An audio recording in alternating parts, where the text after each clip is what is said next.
This is a Mortarbox Media podcast. For more podcasts and to learn how we can help you create your own, visit mortarboxmedia.com.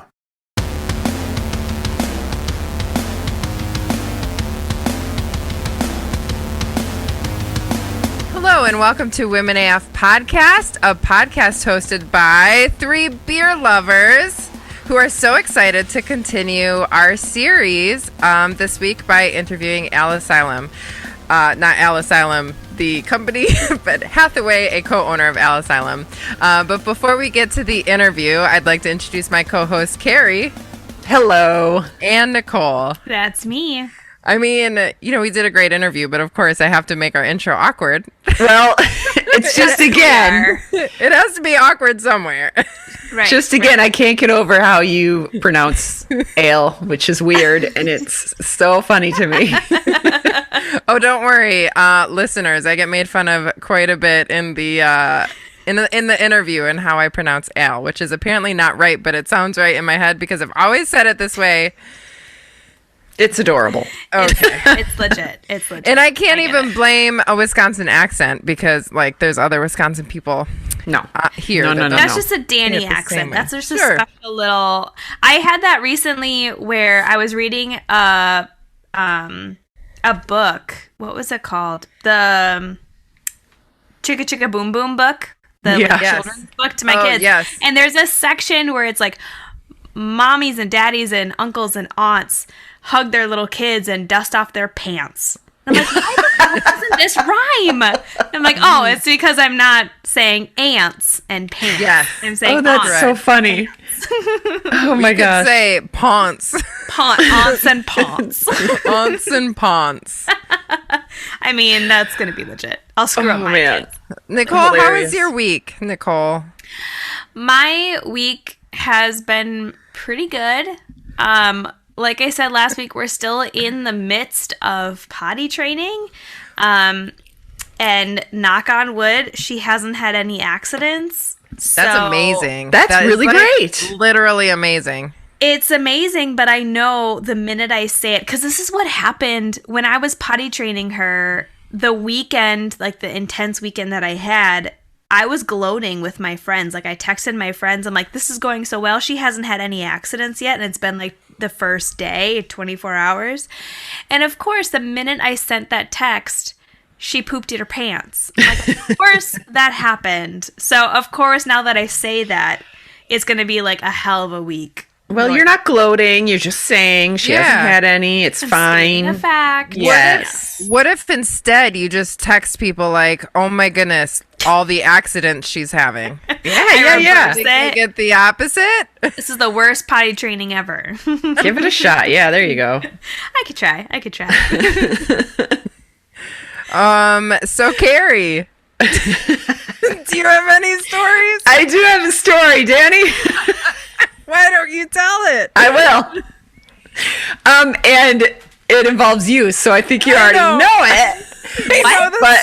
I don't know deal. Yeah. So, Hathaway, who we interview on this episode, was lovely enough to give us some beer out of the goodness of her heart. And Danny drove and delivered it. And she shows up in my driveway. And it's dark, and I didn't have any outside lights on. I'm sorry about that, by the way. Oh, that's okay. And I come outside, and she's like, Carrie, in the darkness, my trunk won't open. I can't open it. And I was like, okay, let me try it. Nothing. So she unlocks it, does that again to make sure, and we still can't get it open. We're like, what is going on? So we go over to the car door, the front car door, and you're like, what if I turn it off? What if I turn the car off? I'm like, yeah, like a computer, turn it off and turn it on. So you turn it off, and then her car started rolling down the hill that is my driveway backwards. So I'm leaning over the seat, like my feet are outside the car, and I'm trying to get the keys out because that's what the plan was. The cars are rolling, and I don't know what Carrie was doing. She was like trying to stop the car. I was like, oh no, and I'm trying to just, hold the car in place. Yeah. And we're both just going, oh, and it's rolling backwards. So then I reach over and I realize it's not in park. So I slam it into park. It stops moving, but then we're both like, what the fuck? Because it seemed like it was rolling and it was going to be disastrous, but I think it only moved like a few inches, honestly. Probably. But it was terrifying. It was terrifying at the time, right? Yes. Yeah. But because here's the thing, and we actually tested this after the fact. Carrie got in. Is this a stick shift? No. It's like automatic. So like you put it, hold on. Yep. You had it in drive. You walked out of the car. You went. So your mind is going where our mind was going. Right. Because working through it. Yes. Because in my head, I said, okay, I've been driving for over 20 years. Why on earth would I have gotten out of the car without putting it in park? That doesn't make any sense at all. Right. And also, wouldn't the car, because Carrie's driveway is on a little bit of a slant, wouldn't the car have started rolling as soon as I took my foot off the brake? Of course. So Carrie gets in the car and we're like, we're going to try to recreate this to figure out what happened. Because we're like, this makes zero sense. So this is all prior to actually consuming the beer that we got from yes. Right? Okay. All right. Cool. The beer is still in the trunk. The beer's in the trunk, yeah. We haven't even dealt with the beer yet because we almost got ran over and we're trying to figure out what happened. Yeah. So we get in the car and I said, okay, so it's in drive. What happens if I take my foot off the brake? And the car before my foot's even all the way off the brake, the car starts moving forward. So I'm like, okay, press the brake. So then I'm like, what if I knocked it into neutral or reverse or something? So we tried neutral. We start rolling back. We tried reverse. We start rolling back. Then I'm like, could I have bumped it somehow? Could it have gotten in between the gears? Like we tried to put it between the gears, and that you can't even do. Yeah, we tried every possible iteration of what could have happened. It's haunted. That's what I said. Because, okay, timeline. Okay, so you arrive at Carrie's destination. Yes. You get out of the car, presumably, that's a word. Presumably. That it was in park. It was still running. You walked out. You went to the front door. You obtained. She did not come she did not come to the front door. I came out, but she was at the back of her car. Yeah, and we were like, when the trunk wouldn't open, we were like, we literally, like, and we were just stood there. Yeah, but it was there, and we're like, The car was still running. Yes. And then you went over, like, let's turn it off like a computer. Yeah. And that's when it started rolling. Yeah. After I turned it off. That's why it's haunted, clearly. Okay, so, but to make this weirder, then I was telling Carrie. What kind of car? What is it? It's a Pacifica. What is that? Is that a Chrysler? SUV? Yeah, okay. I think so. Okay. All right, so it's a big, like, you're trying to hold it, Carrie? I don't know. I panicked. I didn't know what to do. And that was my instinct. Carrie's like, I've been working out. I mean, out of the three of us, she's the one Don't worry, I got this. Yeah. I'll just hold this while you figure it out. It's fine. Yeah. So, but then I was telling Carrie, like, 2 weeks before this, when River was coming out of the hospital, which was that even 2 weeks ago? I don't know. We picked up a larger kennel for her.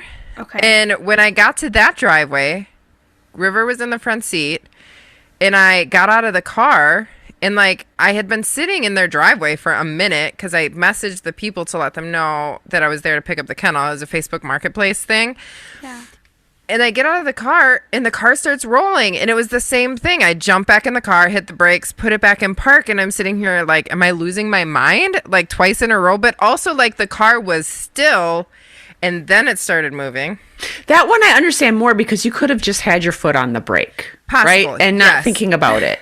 So, but this one, you were out of the car. You were in the back of the car. Yes. But go ahead.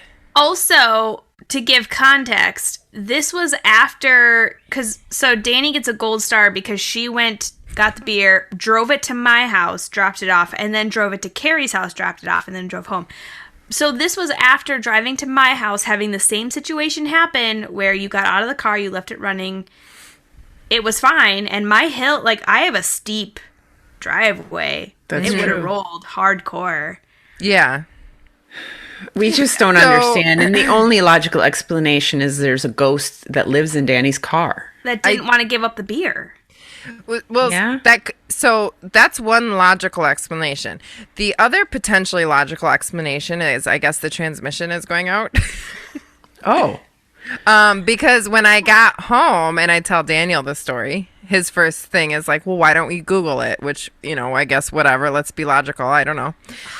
And I guess one of the signs of your transmission going out is your shifter shift like slipping out of gears. It's so weird, though, because it has a long way to shift. Like, from... Yes. Though I don't know what it was on when I pushed it back into park, because I wasn't really looking. Like, I don't know if it was in drive, neutral, or reverse. Reverse would only be one down. Yeah, but that car would have been going backwards. Yeah. Easily. Carrie would not have. But it was also... But it was off. It didn't start moving till it was off, remember? So what if, as I'm turning it off, the shifter slipped? Maybe. My car also has 250,000 miles on it, so it wouldn't be out of the realm of possibility for the transmission to be going out. I still like the ghost aspect. I think we could name the Fair. ghost too. Okay, we'll go with ghost. We'll go with the ghost. And his name is Gary. And he Gary wants the to ghost. mess with you, so be careful. There's Yeah. nothing more dangerous than a prankster. car ghost. Yes. Yes. Okay. So just so everyone feels calm, the current decision that we made while we're saving up to buy a new car, which we were doing anyway, because again, 250,000 miles, is I will be putting the emergency brake on anytime I am in park. Yeah, I think that's a good call. That's safe. Yeah. So my car can't Until Gary undoes it. until Gary undoes Gary. it. Well, maybe, there was beer in the car and really maybe he was just trying to get away with it. Yeah, I think so. I will say I have not laughed that hard in I don't know how long, because the second she managed to get it back into park, we just lost our shit and we were howling with laughter so loud that it was echoing against the house across the street. I laughed so dang hard. That was great. I almost peed my pants and I didn't even have to pee. I mean, that's how hard I was laughing. Nice. It was fun. It was a good time. Thanks, Gary. Thanks, Gary. And speaking of beer in a very roundabout way, specifically Ale Asylum beer, okay, everyone is just going to have to go with how I say it, okay? Today we are interviewing Hathaway Terry-Pogue, and she is the co-owner and director of promotions for Ale Asylum. Ale Asylum? You know what I'm saying. Sure. Hathaway manages Ale Asylum's public relations, email marketing, website, social media program, corporate sponsorships, philanthropy. Why do I have to say all the hard words today? Philanthropic relationship, and enjoys landscaping the brewery's beer garden. Hathaway discovered her hankering for craft beer in 1992 while attending college at UW Madison. Her first love, Watney's Cream Stout, until she discovered dark beer stains clothes. After working marketing roles in the fine art, fashion, and fitness industries, she discovered the craft beer would evoke the passion she'd been born to cling to. Upon beginning her position at Ale Asylum in 2006, she was reborn as a hophead and enjoys nothing more than sitting back with a Hopalicious in hand. So we are so excited to interview her after the break, and we hope that you enjoy the interview as much as we did. Are you the type of person who loves quizzes? Do you love wine? Do you love wine delivered to your door?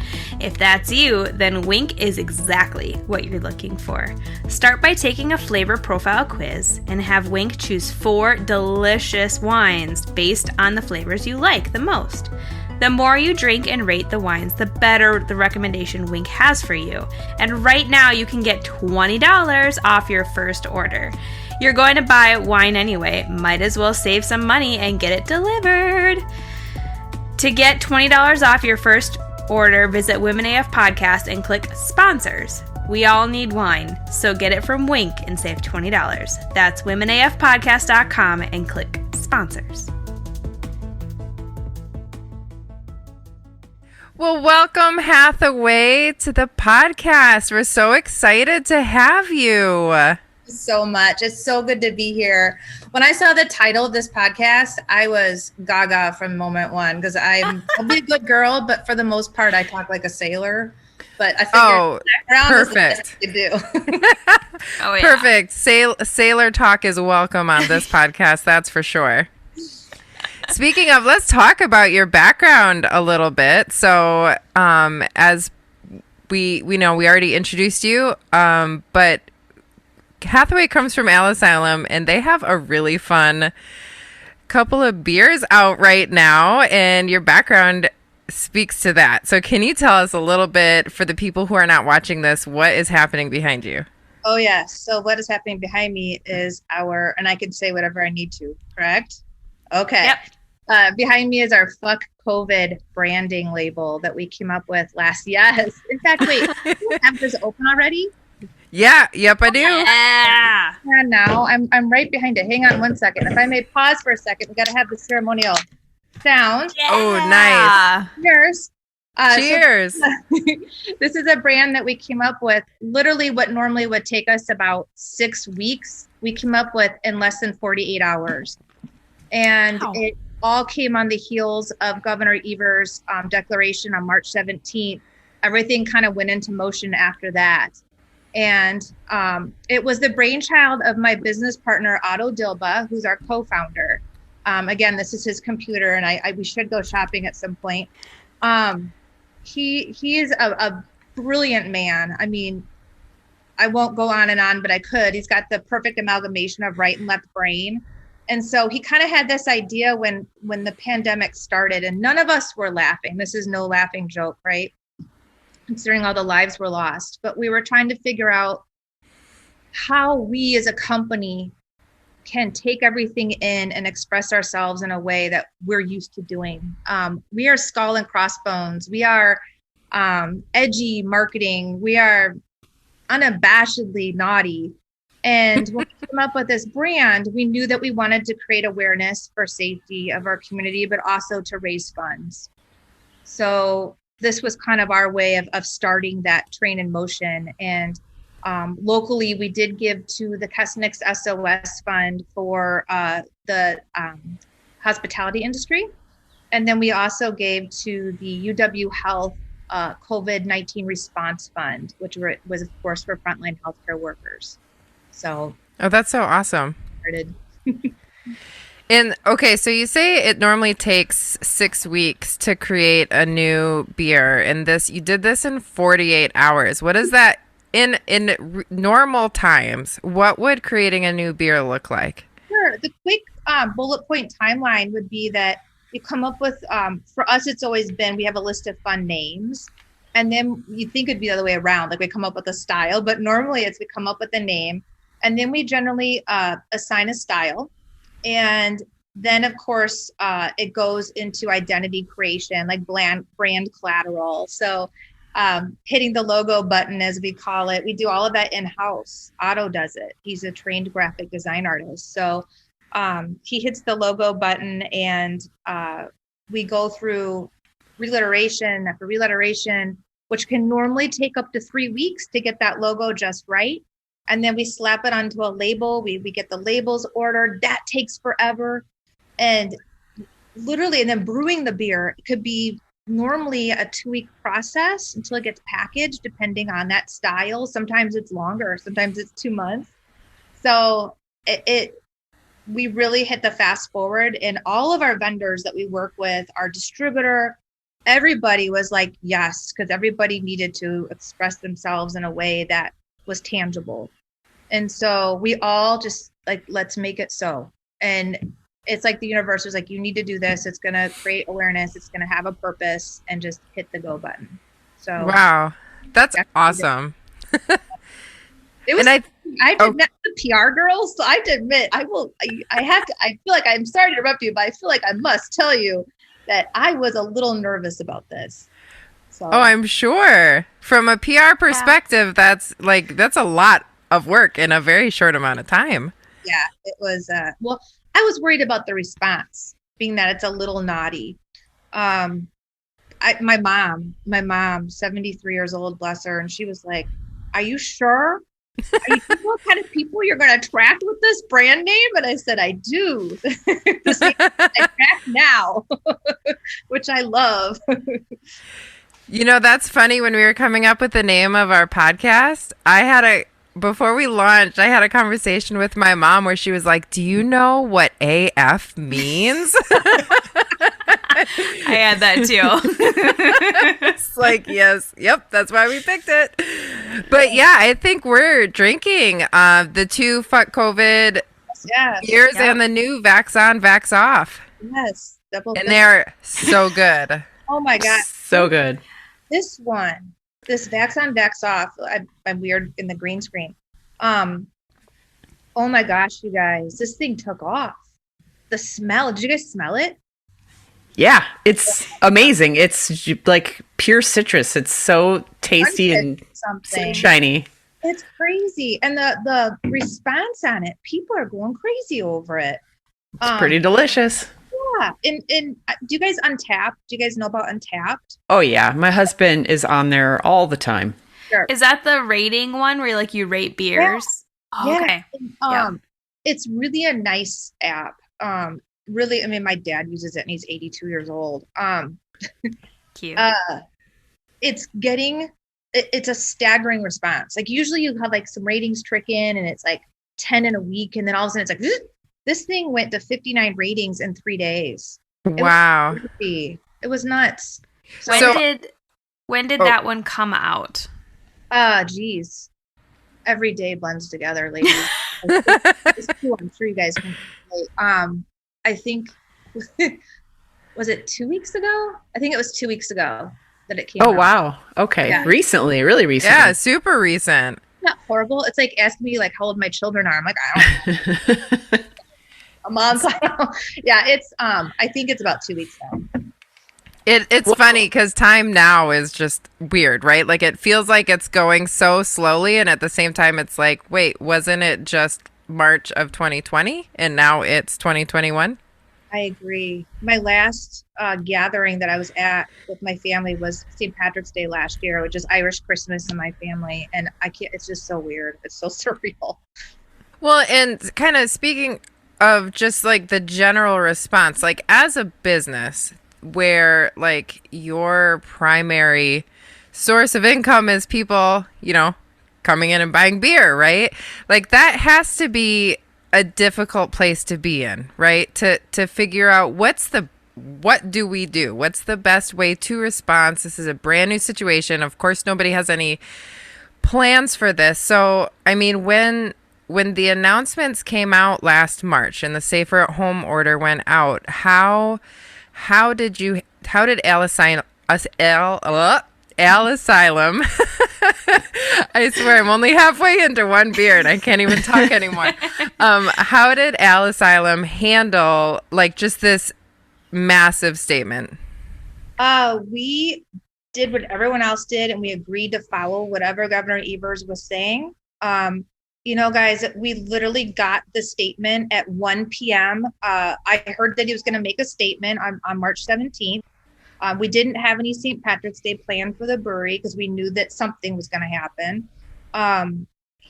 We heard the public service announcement and we sprang into place and we closed at 5 p.m. as directed. And it was really emotional.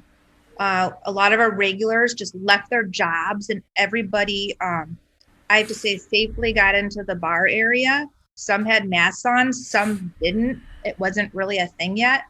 And it was absolutely incredible, the emotions. And we played our Irish punk music, and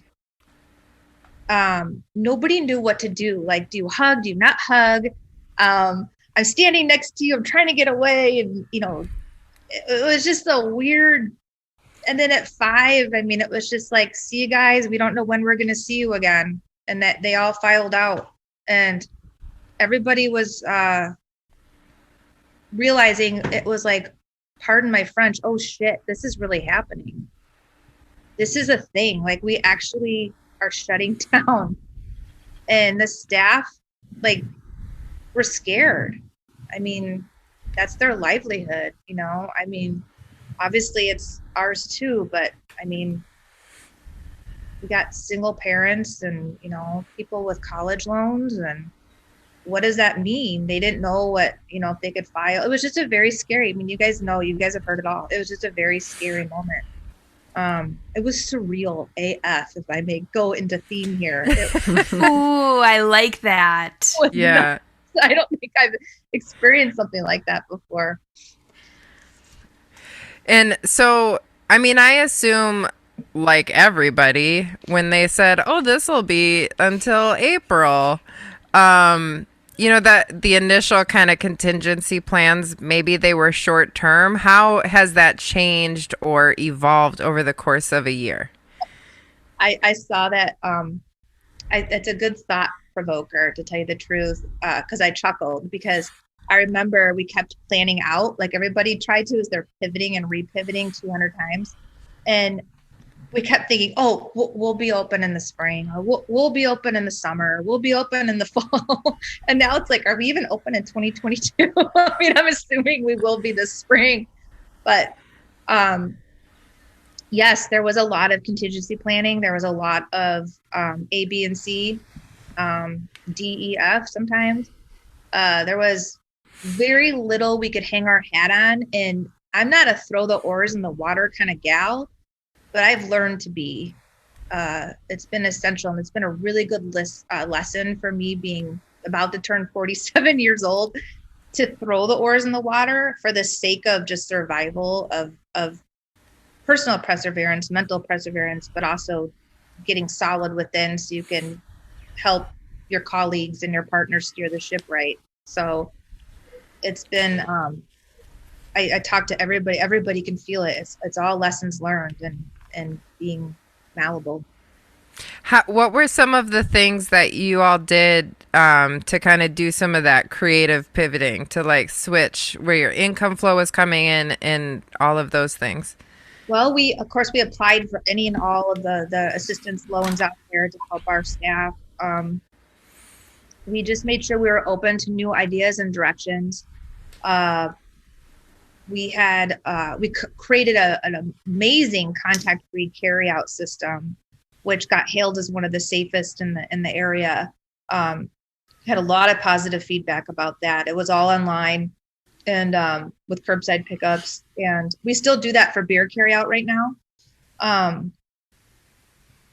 It was crazy. I mean, it's just things that just every day was something new, It's like, well, now we got the patio, we're going to open that up. And we had people tailgating in the parking lot. And I was like, at some point I was like, I should just put roller skates on and just roller skate beer out. Full tray, be like, here's your 6-pack. Oh my goodness, I love that. Don't give up on that idea. I really like that.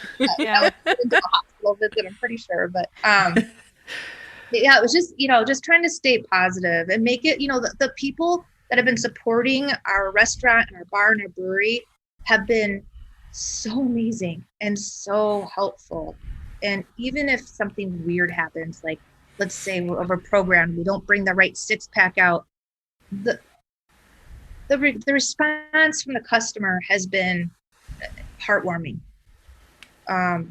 Absolutely so. The community has been so amazing. People pulling up, being like, I'm going to order 3 cases of beer for my colleagues as a gift, or, just stuff like that. That's awesome. So I listened to an old interview you did with Adam many years ago. And one thing in particular that really struck me as interesting was you were talking about how the brewing community in Madison might be a little bit different than in other places, where it feels more like a community over like competition. How has that community come together during this time? Well, everyone, I will say, all of our ships are pulled like with skeleton crews right now. So I used to have lunch with, Mina from Carbon 4 every month. Now she's got a baby and they're short staffed, and we all are really tight.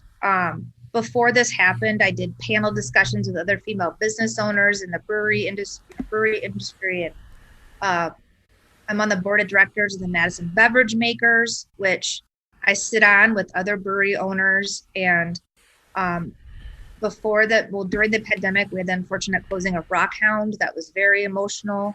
I literally shed a tear when I got that email from Nate. I was heartbroken. I was one of his biggest fans. I will tell you, like, I tear up just thinking about the community. It's strong. It really is. There's going to be some rivalry, some fun, sometimes it's provoked by your customer base or their customer base. It's all in good fun. I can't remember the last time I heard a brewery really talk smack about another brewery and be like, oh my God, is that happening right now? Everybody's got a mutual respect. So, not to veer off of our topic, but I did hear you mention something about you've talked with other women in the business. Yeah. So I read an interesting article today, which I shared with Carrie and Nicole about the history of women in brewing and how like a lot of the witch stereotypes come from like 1500s brew witches or whatever. And so I'm just curious, from your perspective as a woman in the industry, what do you see as the future for women who want to go into this field or who are in this field? Do you feel like it's growing for women? I do. Have you guys heard of the Pink Boot Society? I have not. Yeah, look it up. Oh my gosh, this is fantastic. We have a local chapter of Pink Boots, and there are, even in the state of Wisconsin, a strong number of women that either work for breweries, own breweries, or actual brewers. I had the delight of spending the day with the local chapter of the Pink Boots Society. Actually, it's a state chapter. And we have such an amazing culture of brewing here, period. But then you bring in the female component. I have never been so proud of a group of women as I was that day. We had, it was at Octopi. It was when Erica, who's now at Tumbled Rock, was one of the brewers there. We did a Pink Boots, like awareness beer, and a bunch of us just met there. And it was a really fun day. Octopi they're always wonderful, but they're such gracious hosts. And something happened where our grain bill for the brew session was really heavy and it backed up a fermenter or something. I can't remember. Something happened where we had to haul buckets of grain. And I watched all these ladies get into a row, and these buckets are heavy AF. Like passing the buckets down the line and just, and all the men in the brewery are just watching us. And I'm just like, yep. That's awesome. About back problems here. Nope. It was quite a scene, and a beautiful scene at that. So I do think it's growing, and I do hear more and more about it, and I see more and more pictures out there of female brewers and articles. That is so cool. I love that. Yeah. And also I love beer. I do have recommendation, and Adam probably knows her too. Ashley Kennart from Capital would be a great person to interview for this. She is a blast. Ooh. So knowledgeable, and one of my favorite souls to talk to in the industry. She's a really neat lady. So That's awesome. We'll definitely add her to the list of people to reach out to. She's naughty like me. Even better. Well, so we kind of just jumped right into the interview, but for people who don't know Ale Asylum, can you give us a little bit of just like the history? I can. So Ale Asylum. I'm sorry. I'm sorry. I knew that was coming. No. Why can you not say ale? I don't know. Okay. Every time, it's funny because my phone, every time I try and type Asylum, it autocorrects to Al's Asylum. As if that's a thing. Yeah, come on down to Crazy Al's, you know? Change our name. So every time you've said Ale Asylum, you've said Al Asylum, and I'm like, does her phone do the same thing? Or what? No, that's how I've always said it. I would blame my Wisconsin accent, but almost everybody here is from Wisconsin, and I'm the only one who says it that way. You can't get away with that. Maybe you all should have picked me to host this one, okay? Because I can't even say the name right. It works. Gotta make a what do you say it again? No, let's do it. Okay. Well, now I'm so self-conscious about it. Ale Asylum? Why did you say it like that? The name Ale Asylum. That's it. Yeah, So, it makes Al's Asylum. Opened their doors. 2006. Oh my goodness. Yeah, it was a humble beginning. We literally scraped our couch cushions to start this place. And we opened up where Carbon 4 is now. And the space had AstroTurf floors. Not when we opened, but when Otto and Dean took me there. They're like, look, this is our new brewery. And I went, are you effing kidding me? It looked like a meth lab. There was like, there was an old printing space. And there were like big things of chemicals everywhere. It was like Blair Witch Project meets meth lab. It was so scary, you guys. And I walked in and I went, no, this is our new place. I said, no way. Because we looked at big, beautiful buildings and beautiful architects, you know, enhanced spaces. And the guys picked this space. And they're like, well, we signed the lease already. I was like, of course we did. And you know what? I just say it was for sure the best thing we could have ever done. That's so awesome. How long ago was that? Space. It was 15 years ago this May. I can't believe it. It was 15 years ago. And we opened up, and just as we opened, the recession hit, and then the hop shortage hit, and it was like one thing after the other. And if you go to a bank, a bunch of dumb kids, and you're like, hey, I want a sack of money to open up a brewery, they're like, there's the door. Like, it's not like banks were like, you know, how they are now. And yeah, we begged and just scraped our cushions, like I said, and started and got through it. And the universe pushed us through the hard times. And we ended up in this new building, our newer building, in September of, what was it, 2012. Did I even get that okay. right? Might be 14. I don't know. Again, it all blends together. I want to say, I want to say it was September 2012. So. Well, I used to stop by your original location regularly because I was going to MATC at the time, so I was right there. So I'm an early supporter. Yes. Yeah, we had a lot of professors come by, and I bet, yeah. A lot of traffic. Yep, lots of students coming by for lunch, and in that sense, it was a good spot to be. Yeah. Oh yeah. We had a lot of Covance people because Covance. Oh yeah. Yeah. Yeah, we had FedEx people. Just people commuting. That's a big. Yeah. I commute 51 all the way down to Stoughton. People commute the opposite direction, and it was a nice. It was good. It was a good location. Do you think there was anything different about starting a brewery in Madison versus somewhere else? I think so. And one of the main reasons is we are technically, and capital's probably going to come, pew, pew, pew, pew, but the first microbrewery in Madison. They're Middleton, right? So, yeah. Capital, if you're reading, Ashley or whoever else, Kevin, if you hear me, I mean it. It's in Madison. That's all I'm talking about. Technically, the first craft microbrewery. Of course, there was Great Dane Brew Pub before us, Brew Pub. And then there was the Angelic Brew Pub, which is where a lot of us are alumni from. But anywho, we were technically the first one. So the window was ripe, put it that way. The window was ripe, and we sprang in. So that's awesome. And you're the... Sorry, go ahead. I was just going to say, I'm sorry, but now what is there, like 35 breweries? Yeah. Now it's really grown in Madison. It's part of Madison's identity, really, I feel like. And you're the director of promotions. Yep.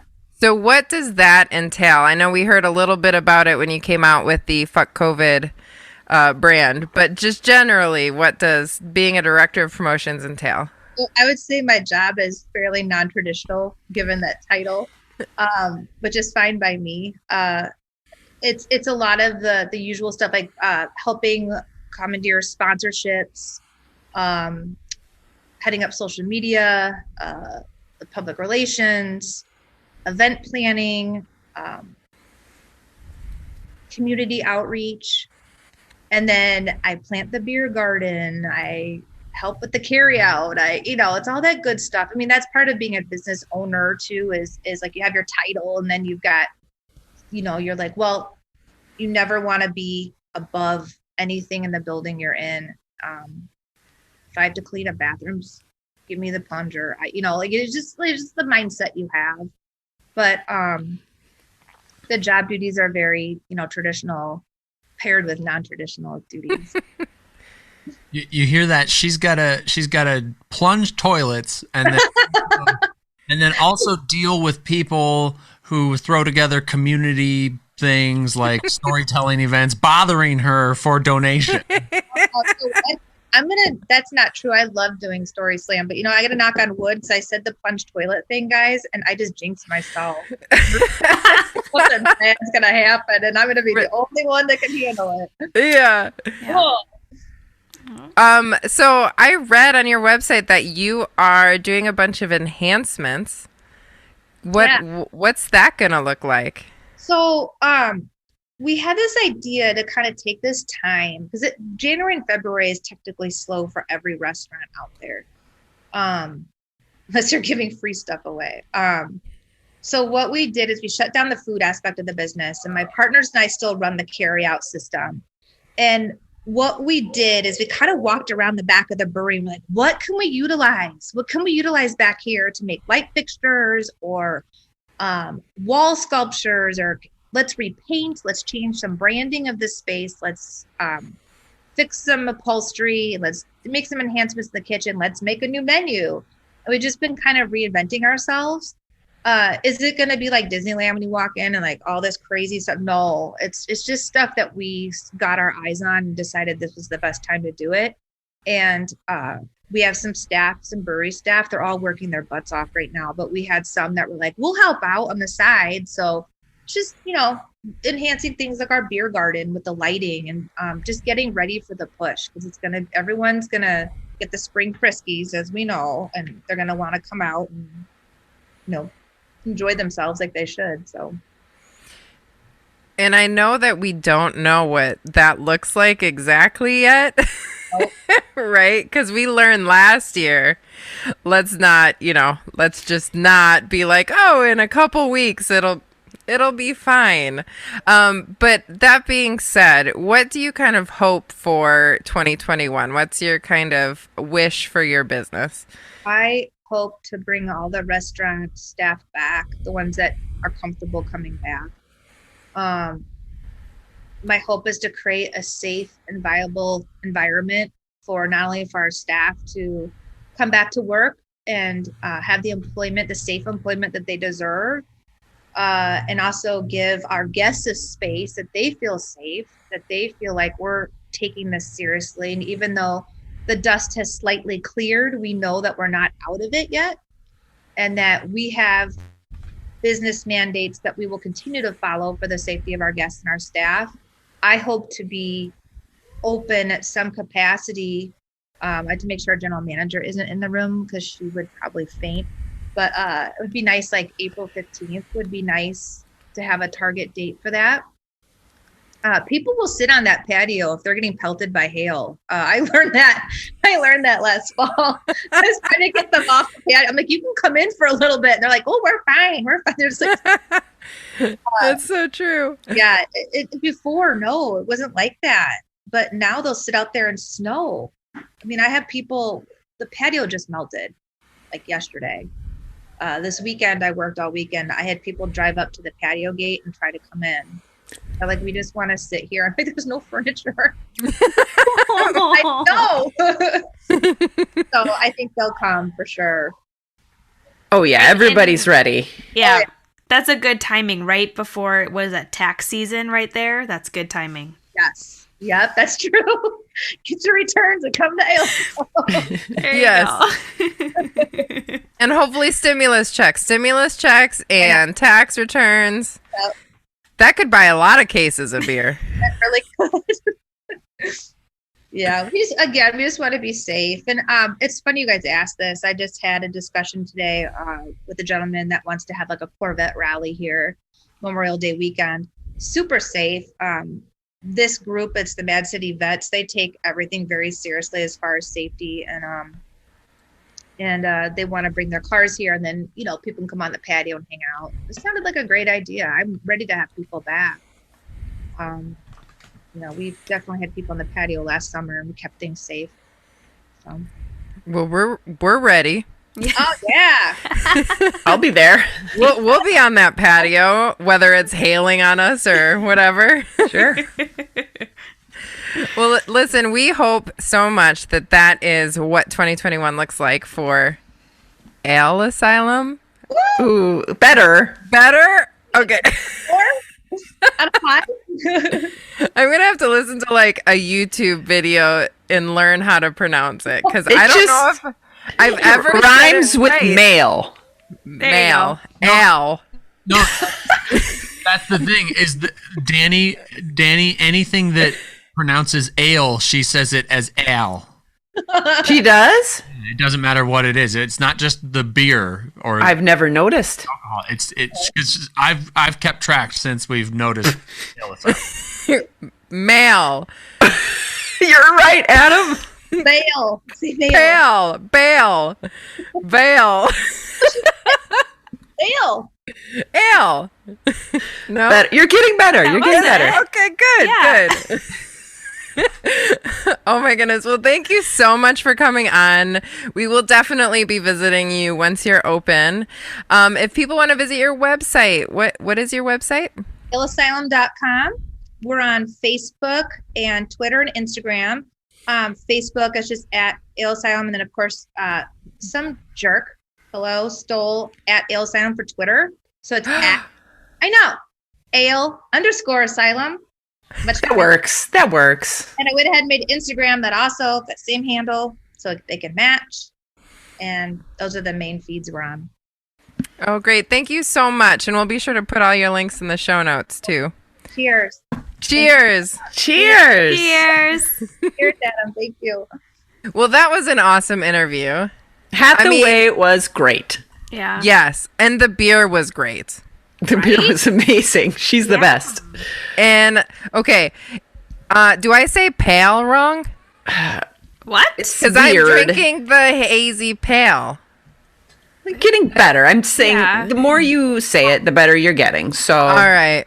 yeah. And not Well, say a long A. The full say A. A. Do it there. Yeah. Ale. There you go. That's it, right? With a southern accent, but it Ale. works. Put it in a word, you soften it for some reason. It's fascinating. I don't is. know. Well, however you say ale, which maybe I'm the only one who says it like me, we were so excited to have Hathaway from Ale Asylum, and we are definitely going to put all of their links in our show notes. The social media for us, you can find us at womenafpodcast.com. If someone else wants to take over our socials, You can find us at facebook.com/womenafpodcast, Twitter, Instagram. If you want to be our Patreon member, you can go to patreon.com/womenafpodcast. You can find us. All this will be on the show notes. We're Women AF. We know you are too.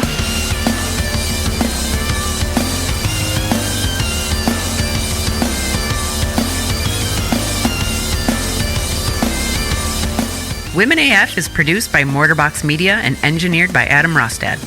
Intro and outro music is SQZ by Shane Ivers.